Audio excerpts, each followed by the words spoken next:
in this house.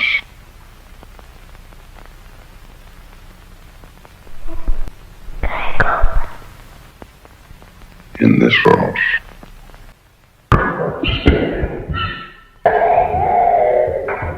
What is going on to all my horror fans out there, and welcome back to my channel. Today we're here to discuss a new horror film by the name of Cinema Rink. Now this has become an online sensation in the last few months, and some people in the horror community have went as far as saying that this is the most horrific, terrifying, scariest films you'll ever see. Now of course, me being a big horror fan that I am, I had to see it for myself, and today we'll be breaking down the film. I'm gonna let you all know if it lived up to that hype, if it's one of the scariest films you'll ever see, and is it worth your time? We'll be discussing that and so much more in today's spoiler-free review. But before we get into it, let's have some conversations in the comments. Let me know if you've even heard of this film, or if you were one of the lucky people that got a chance to see it at the Fantasia Film Festival last summer. Did you see it in the theater for the first time? What was your experience there? Or were you like me and watched it at 2 o'clock in the morning with all the lights out? Did you survive the film? Let's talk pros, let's talk cons, and do you personally believe this is one of the scariest films you've ever seen? Let's talk about it in the comments below.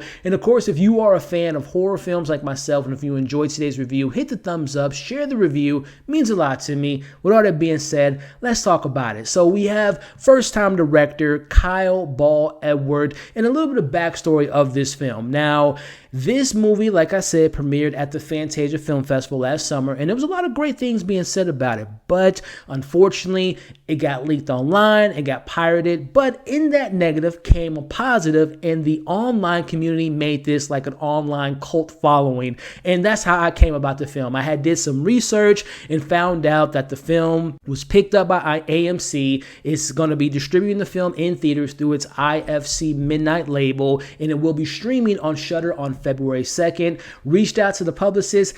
Can I get a chance to see it? And here we are discussing it. So first things first, does it live up to the hype? One of the first things that come to mind in describing this film is this is a very challenging movie. Now, what do I mean by challenging? Now, I would say this film requires a lot from its audience. It requires you to use your imagination. It requires you to pay attention in order to create this atmospheric experience, and for you to be on board with its lack of narrative, with its lack of story, with its lack of character development. Now, there's a lot of positive to be said about the experience and the actual filmmaking, but there's also some negatives, which we'll talk a little bit about later. But focusing more on the positives, first thing that this film does is it does a great job in playing with the unknown and using darkness as its main hook. Now, going more in depth with that, 90% of this film puts the camera in one position and it just sits there, and the simplicity of that and you just being in that environment. We've all been in that situation where it's late at night, it's 1 or 2 in the morning, you kind of wake up randomly and you see something in the corner of your room, and your imagination, at least I can speak for myself, my imagination runs wild. Is that a vampire, a werewolf? Why does my t-shirt looks like a big creepy monster, right? And that's what the film plays on. It plays on your imagination and kind of creating, what exactly am I looking at in that dark corner? Is it some type of monster, some type of creature? And it really plays with your mind. And this film does a perfect job in creating that actual type of environment. And going back into some of the things that I really appreciated is simplicity. That's the name of the game. One of my favorite horror films of all time is 1978's Halloween.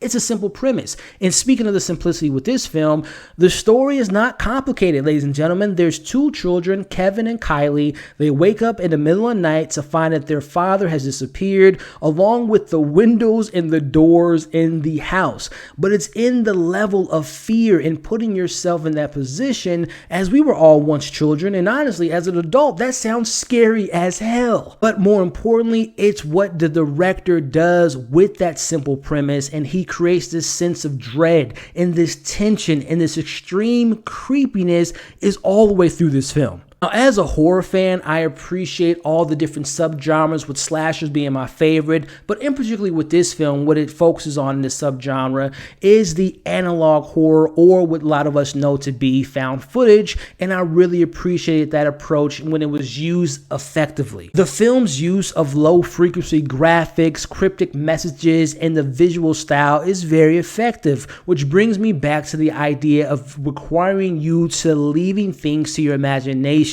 This film doesn't rely on gore, doesn't rely on jump scares. Instead, the viewers are in the dark and forced to imagine the horrors unfolding. There's not even a soundtrack with this film, but instead we're left with noises from the TV, which tells us what's happening with these kids via old cartoons that's playing in the background. We hear these very deep and frightening voices coming from the shadows. So again, from a productional standpoint, the sound design, the camera uses, it's just really effective in those departments. So again, I personally thought from a pure technical perspective, the filmmaking perspective, this film accomplished a very unique and unsettling experience.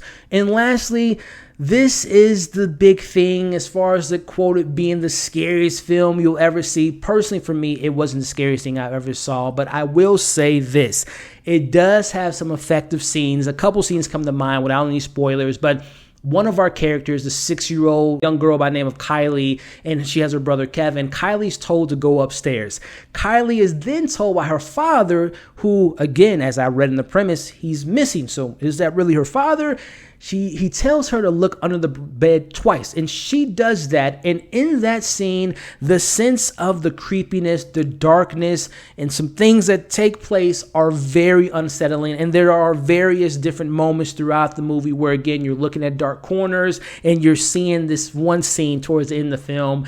When you're looking at someone's face, it's very creepy. So I will again applaud the creepiness and the approach of the filmmaking. But let's switch gears and talk about the criticisms that I have of the film. And with little to no dialogue for huge chunks of the film and almost no actual moments of seeing a character's face, the film to me was extremely hard to connect to. Yes, again, putting yourself in those kids' shoes and imagining this super intense situation, but we spend so much time on empty hallways. There's so much empty space in this movie, and sometimes you forget that there's even characters within this film. It just, at times, it felt like I was watching a random tape of someone forgetting to turn the camera off. Or you all know when we were kids and left the TV on, and you would have that static look on there. It felt like I was watching that. And it felt like doing a little bit of research in this film, hearing that the director has a YouTube channel, and he would look at the comments and ask his audience to say, hey, what are some of your scariest fears? And apparently he took some of those comments and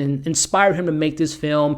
And that to me is a cool idea, really interactive, but it sounds like a short film, right? But unfortunately, this isn't a short film. And this is one of my biggest criticisms.